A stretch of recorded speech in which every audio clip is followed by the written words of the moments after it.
Selamat datang kembali di Algoritma Talks. Halo, saya Eki dari tim Algoritma dan saat ini saya sudah bersama Mas Andi, Asisten Manajer Data Analis di Ninja Express.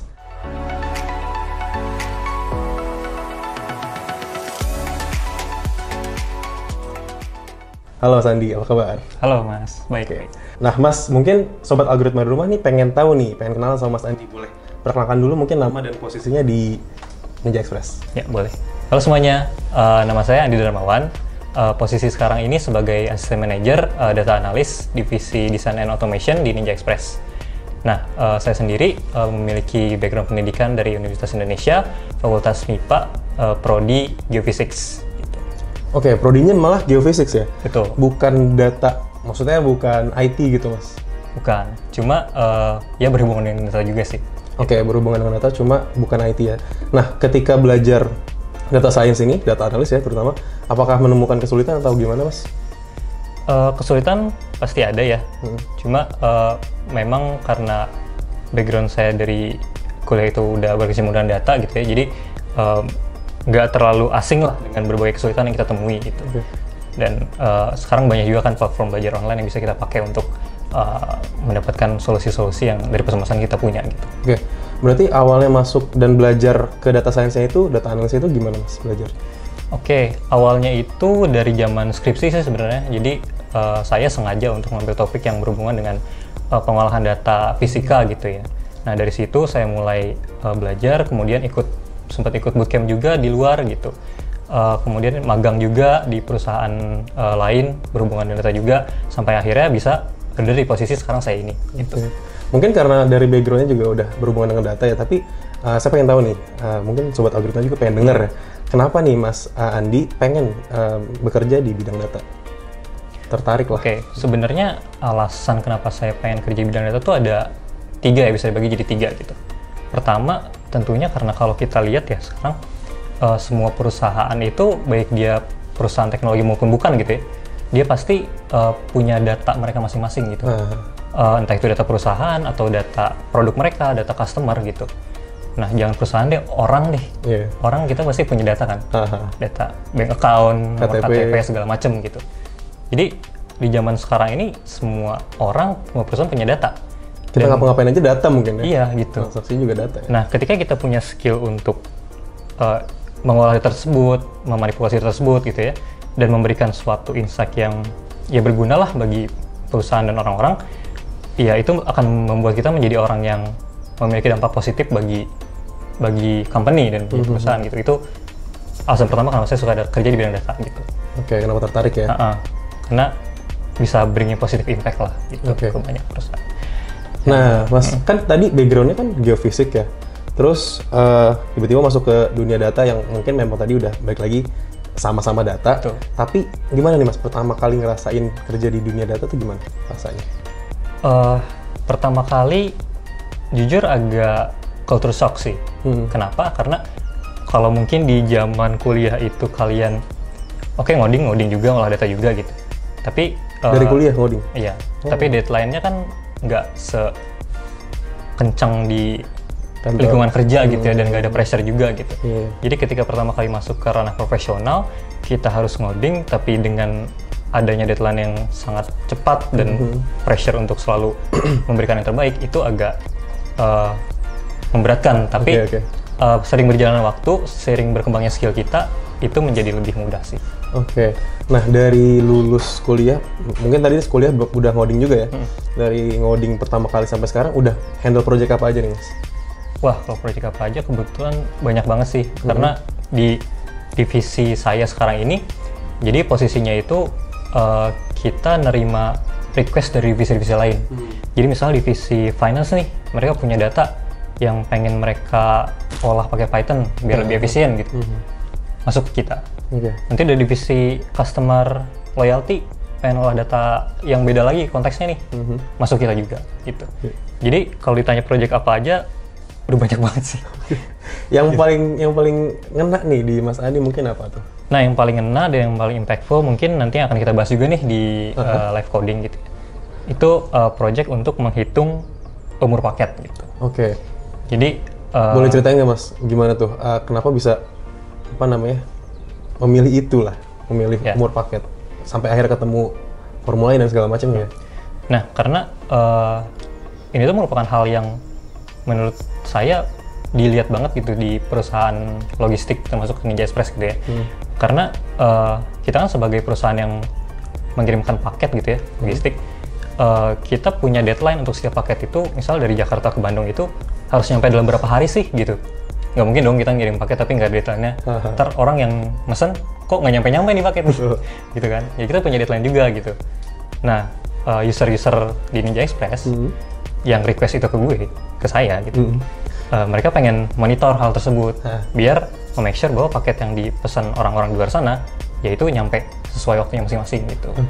Nggak hilang. Jadi mungkin secara bisnis Ninja Express keseluruhan juga dari segi nyampe-nya si parcel pun tadi dari awal data nyampe dan segala macamnya lebih cepat dan lebih smooth ya Mas. Betul. Nah, sekarang kita akan masuk ke sesi live coding. Siapin notes kalian karena kita akan mulai live coding sekarang.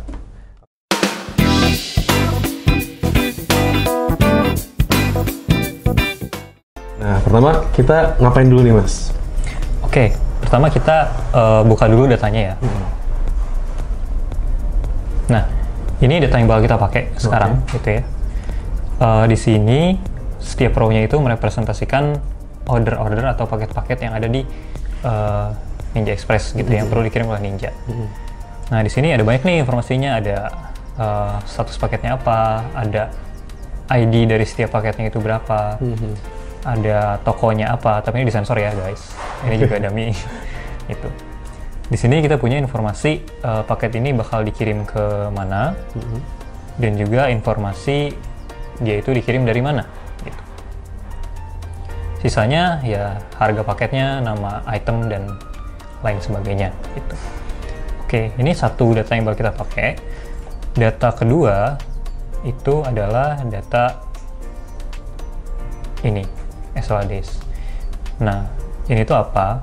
Jadi di project yang akan kita kerjakan ini, kita mau tahu nih dari masing-masing paket ini, dia itu umurnya udah berapa lama sih dari pertama dia di-create gitu.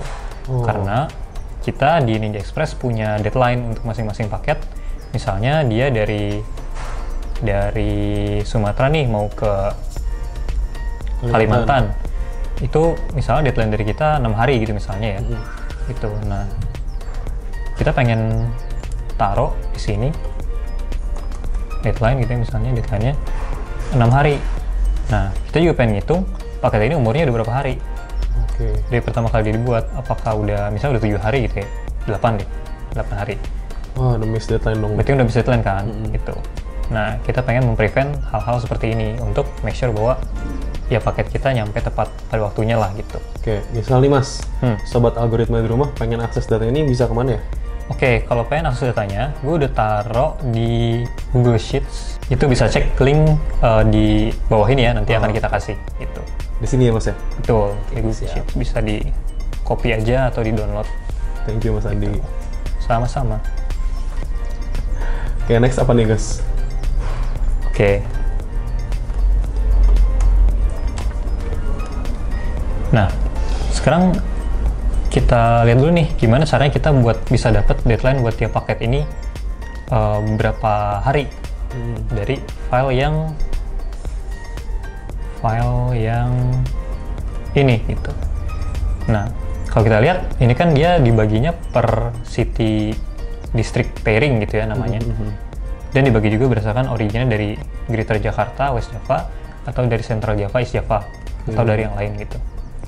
Nah, karena kita mau nge-lookup pakai ini, sedangkan di data raw-nya itu tadi berbentuk seperti ini, berarti kita harus rapihin dulu nih datanya gitu.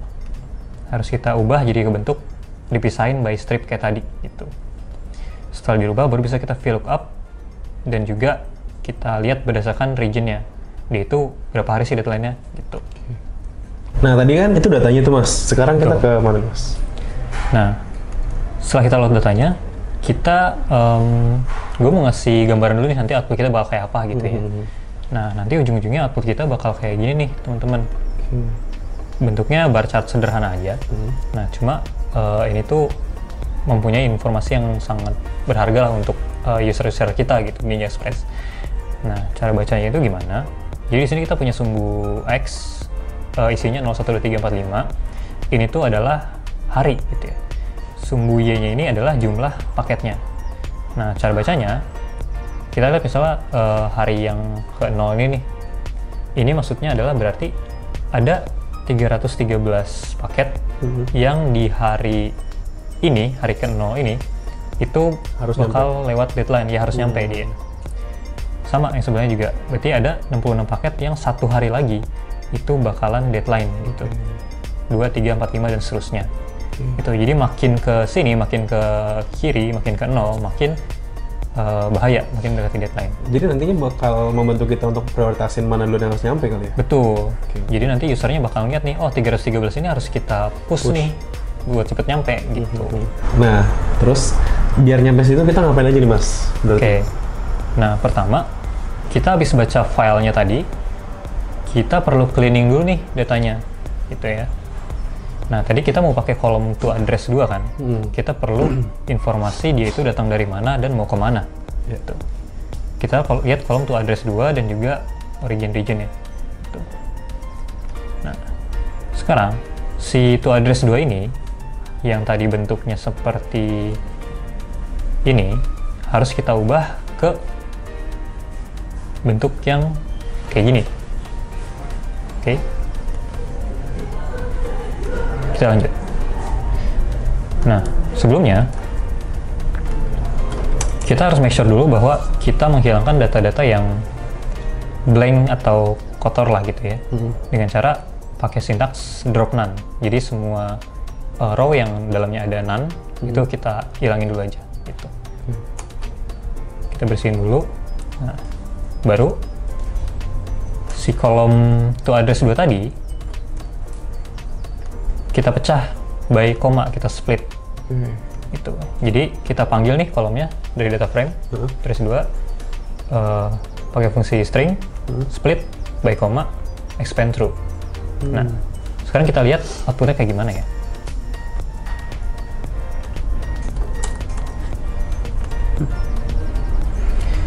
Nah, kalau kita lihat outputnya begini nih teman-teman.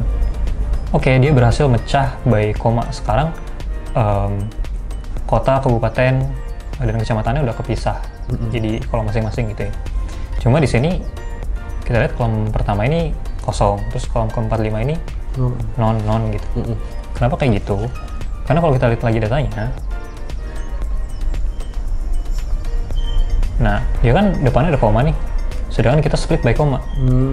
Makanya ketika dia di split, oh dia nganggap depannya ini suatu objek juga, makanya dibikin kolom dan dia kosong gitu. Dan belakangnya juga unfortunately di bawah-bawah sini ada yang dia tuh berlanjut gitu, nggak berakhir di instance ketiga kayak gini gitu. Nah, makanya outputnya jadi kayak gini. Kita harus ngilangin kolom-kolom yang kita nggak perlu ini nih gitu. Nah, tapi sebelum itu kita nggak mau nama kolomnya 012345 kayak gini kan. Kita mau nama kolomnya ya city, district, dan kecamatan gitu.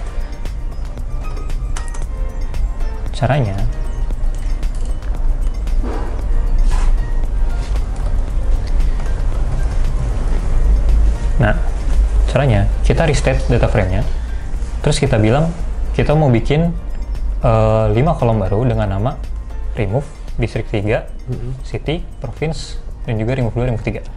Nah, kenapa ini ada yang gue namain remove?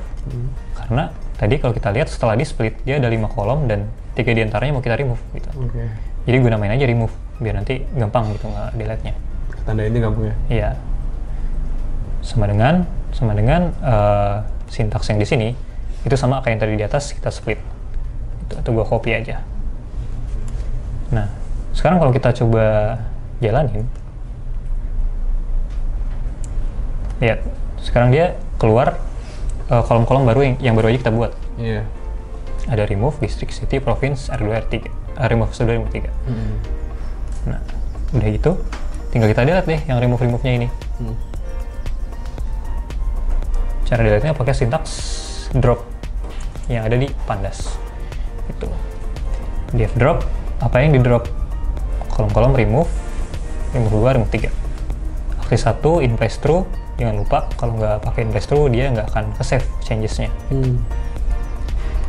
Kalau kita run lagi, nah dia yang awalnya ada nih remove 2, remove 3 sekarang hilang. Gitu ya. Sekarang udah bersih nih datanya.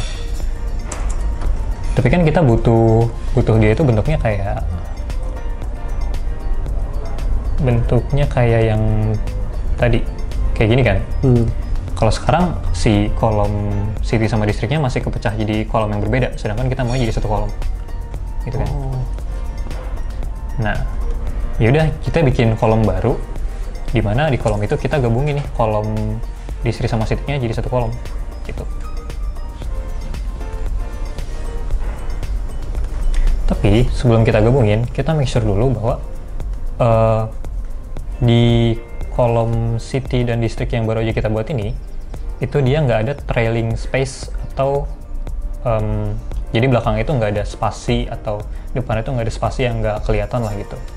Kenapa? Karena kalau ada, nanti pas kita mau nge-lookup atau nge-merge table gitu ya, kan kita bakal nge-merge based on kombinasi distrik ini. Tapi kalau di satu table itu ada spasinya, tapi di table lain nggak akan ketemu dong, gitu kan. Makanya perlu kita make sure dulu bahwa mereka bersih, nggak ada karakter atau spasi di depan atau belakangnya gitu. Caranya gimana?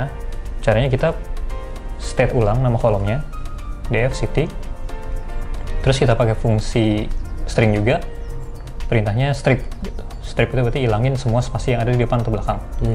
Gitu. Kenapa sih Mas harus dibersihin sebersih itu, Mas? Kenapa harus sebersih itu? Karena pertama kalau nggak bersih ya tadi bisa jadi datanya nggak keluar sama sekali error, atau bahkan yang lebih parah itu dia keluar tapi kita nggak aware bahwa dia itu sebenarnya salah karena ada hal-hal yang mungkin kita kelewat gitu ya. Nah, menurut aku sih yang paling berbahaya adalah ketika dia sebenarnya nggak error keluar tapi hasilnya keliru daripada dia totally error gitu ya. Karena ketika kita nggak aware bahwa dia error terus kita keliru gitu, terus kita kasih ke user dan user consume data itu, kita kan memberikan suatu insight yang misleading gitu. Dan itu akan berpotensiali menyebabkan kerugian buat perusahaan gitu. Jadi ketika kalian ngoding itu, every little details itu sangat penting teman-teman gitu. Nah, kita cleaning juga yang distrik L3-nya. Setelah di cleaning, baru deh kita gabungin. Gabunginnya gimana? Kita bikin kolom baru, kita namain city L2 strip distrik L3. Kita panggil lagi kolom city-nya, ditambahin dengan strip, dan juga tambah dengan distrik L3-nya. Gitu. Sekarang, kalau kita coba print, nah, kelihatan ya. Jadi sekarang ada kolom baru bernama city district pairing, dan kalau kita lihat isinya apa, isinya itu adalah ini kombinasi antara city dan district yang udah digabung berdasarkan dengan strip gitu ya. Udah nih, kalau udah gini sekarang apa? Sekarang kita load data yang satunya lagi, yang ini nih. Kan tadi kita baru nge-load data yang isinya order-order ya, tapi yang isinya deadline untuk setiap paket itu belum kita load gitu kan. Kita load datanya. Sama caranya pakai pandas read Excel.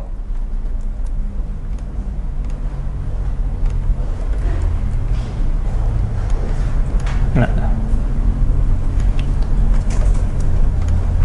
kita coba lihat dulu ya isinya. Print sla.info.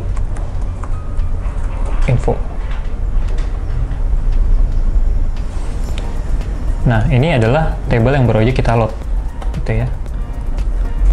Sama ya, nama kolomnya. Ini mereka juga gitu. Udah load nih.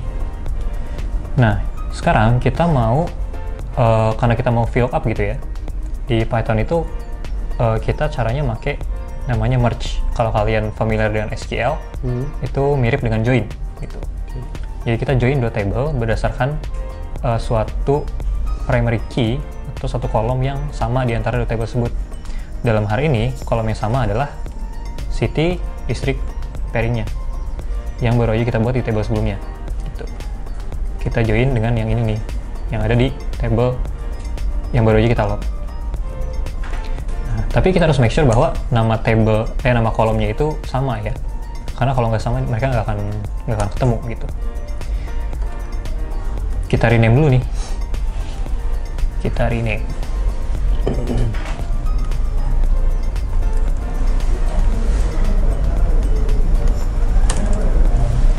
Caranya kita pakai sintaks rename, jadi panggil data frame-nya, kita ketik rename, terus kita bilang kolom mana yang mau kita rename jadi apa gitu. Jangan lupa in place true. Sekarang kalau kita run lagi, nah nama kolom yang awalnya city, nv, ref, lalala ini udah berubah menjadi city, strip, district seperti yang kita mau gitu. Sama yang ini udah sama nama kolomnya. Sekarang kita bisa merge kedua table tersebut. Nah, tapi sayangnya sebenarnya kita bisa aja tinggal langsung merge gitu ya, jadi VLOOKUP berdasarkan kolom ini dan dapat nih tanggal hari-hari deadline-nya gitu. Cuma karena di sini kebagi jadi 3 berdasarkan origin-regionnya dari mana, sedangkan kita butuhnya cuma 1 di setiap order gitu kan. Jadi kita ada baiknya kita klasifikasikan dulu data ordernya tadi, yang ini kita bagi, kita pisahin berdasarkan origin-regionnya ini. Gitu. Karena kalau enggak, nanti ketika kita merge jadinya jadi kayak gini. Ini copy ya. Copy. Semuanya masuk ya? Nah, jadi kayak gini. Iya. Terus kita ngeliat satu paket, lah yang mana nih deadline-nya, yang 6, 16, atau 12 gitu kan. Kita maunya cuma misal kayak gini doang nih, cuma 1. Just kayak gini doang. Gitu. Oke, kita balik lagi ke Python-nya. Oke, jadi sekarang kita perlu pecah data orders-nya berdasarkan origin-regionnya mereka masing-masing. Oke, di sini aku bikin untuk origin Greater Jakarta West Java (GJWJ) itu aku ambil dari data frame yang awal tadi semua data yang origin-regionnya Jakarta dan juga West Java. Sama halnya untuk Central Java sama East Java, aku ambil semua yang Central Java dan East Java. Nah, untuk yang others ini di sintaksnya aku masukin semuanya, Greater Jakarta, West Java, Central Java, dan East Java. Tapi di depannya aku tambahin tanda negasi kayak gini. Artinya aku pengen ngambil semua order yang origin regionnya itu bukan Greater Jakarta, West Java, Central Java, dan East Java. Kenapa? Karena kan others ya, gitu. Jadi kita ngambil yang selain mereka. Sekarang kalau kita coba print salah satu gitu ya, print origin GJJ. Nah, kita lihat isi kolom origin regionnya. Kalau kita berhasil ngebagi mereka berdasarkan region, maka ketika kita print data frame yang origin GJWJ ini, maka isinya harusnya semuanya Greater Jakarta dan West Java. Nah, benar ya? Data origin GJWJ ini semuanya isinya Greater Jakarta dan West Java. Oke, kita udah berhasil nge-split mereka by origin-region dari mana gitu. Paket itu berasal dari mana. Sekarang kita bisa merge mereka semua dengan table ini buat dapetin harinya atau jumlah hari deadline itu berapa hari gitu. Kita merge tiga-tiganya satu-satu. Nah, ini aku taruh di variabel baru lagi gitu ya. SLA, GJWJ, Pandas, merge. Apa yang di merge? Jadi talenta data bersama Algoritma. Kunjungi www.algorit.ma.